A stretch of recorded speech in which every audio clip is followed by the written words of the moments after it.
Yo, what up guys? MN Vlogs. So, panibagong araw, panibagong dayo na naman. Makikita nyo ang dami kong bola dyan, oh. Yung iba dyan, pambenta, tapos yung iba pandayo. Siyempre, nilagyan ko na rin sa tindahan ng nanay ko, baka may bumili. Tapos yan, kinuha ko na rin yung maalikabok na tripod pandayo natin. So ngayon, nandito na rin ako sa court para sunduin si Dave. Napakabagal talaga nito, lagi ako nag-aantay. Habang paalis na kami, may nakita kami ni Titrisa mo. Wow, sana all naglalak talaga. Kakaibang dayo shooting talaga tong nakita namin. Tapos yan, habang nasa biyahe, sabi ko, Dave, mag-video ka naman para mukhang maangas tayo tignan. At yan guys, pa C5 na nga kami kasi yan dadayuan namin sa Bicol Compound malapit sa Kings Point. At yan, nandito na nga pala tayo sa stoplight. Shoutout sa lahat ng tropa nating taga Novaliches dyan, taga Sangandaan at taga Baysa. At sa mga tropa kung saan nakakarating pag may inuman, lalo pag may babae. Paliko na nga kami dyan, malapit na kami sa Kings Point. Sabi ko kay Dave, mag-video lang siya hanggang makarating kami ng court. Tapos habang nagbibideo siya dyan guys, nalaglag yung fucking tripod. Buti na lang yung nalaglag yung tripod, hindi yung cellphone. Kaya ayan, sabi ko, last video mo na yan, malapit naman na tayo sa court eh. At ayun, nakarating na nga pala tayo sa Bicol Compound. Nakita natin si tropa oh. Yan, ano pangalan mo yan? Onyo. Yan, shoutout kay Ko Onyo. Ako diba kasador ng pangalan. Bicol Compound. Si Idol. Ray, ano? Onyo. Raynan. Game na tayo, game. Magla-live na ako. So, ayun nga pala yung kalaban natin guys. Si Raynan. At saka si Boss Onyok. Shoutout nga pala kay Boss Onyok. Tamang warm up lang muna ako kasi nag-drive tayo eh. Tapos ayan, maglalaban na kami. Grabe tong batang to. Unang tira pa lang, pasok agad. Dito may kita nyo, pinupugo na ako. Dalawang magkasunod na shoot sa malayuan, grabe. Gusto pa tumatlo ni Idol oh. Sabi ko sablay mo muna. Di na nga ako makashoot tapos sinusunod-sunod mo pa.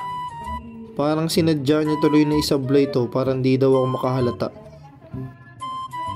Tapos grabe, nagdalawang sunod na naman si Idol oh. Pinibasic lang niya yung malayuan, grabe. Dapat si GH Ngongo yung kalaban na ito eh. Siyempre, papadaig ba tayo? Dapat may highlights din tayo. Tatlong sunod-sunod na shoot oh. Piling malupit na naman si Tokmol. Napapansin na ni Idol na nakakachamba na ako. Last 2 shots na lang siya dyan. Kaya sineryoso niya na. Kita nyo naman, binisig lang yung dalawang tira. Habol na lang ako dyan guys oh. Pero wala, supot talaga yung tira. Di na nga tayo makashoot. Lakas pa ng hangin. Awit naman yan, Idol. Tapos na yung laban namin guys, panoorin nyo na lang yung live sa Facebook.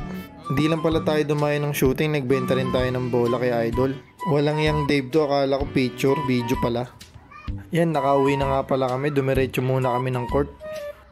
Tapos yan, tamang bilang lang, tamang dukot si Dave kung magkano lahat ng kinita namin yung araw. Ngiting aso na naman si Dabe oh, may pangyosi at alak na naman siya. Grabe magbilang, parang veteranong konduktor ng bus eh, no? Oh? Hiniwalay na ni Dabe dyan yung dilaw at saka asul, oh. Sarap! So yan, binibilang na din namin lahat-lahat magkano yung kinita namin ngayong araw. Hindi lang dayo shooting ginawa natin guys, syempre nagbenta rin tayo ng bola at kung ano-ano pa. Kailangan din syempre humasel, hindi lang puro dayo shooting, di ba? Hindi naman laging panalo tayo dyan eh. Kulang-kulang 5,000 yung kinita namin guys. Ngiting aso na naman si Tabe. Siyempre guys, kahit marumi yung kamay natin dyan, di natin iindahin yan. Kumita tayo ng 5k isang araw eh. May pera rin talaga sa basketball no, hindi lang talagang mag-enjoy ka lang. Tamang flex ako ng pera guys, hindi para ipagyabang. Gusto ko lang sabihin sa lahat ng balak mag-shooting dyan, disiplina at ensayo lang. Tiwala sa sarili para ka-shot palagi. Salamat sa panonood mga idol, peace!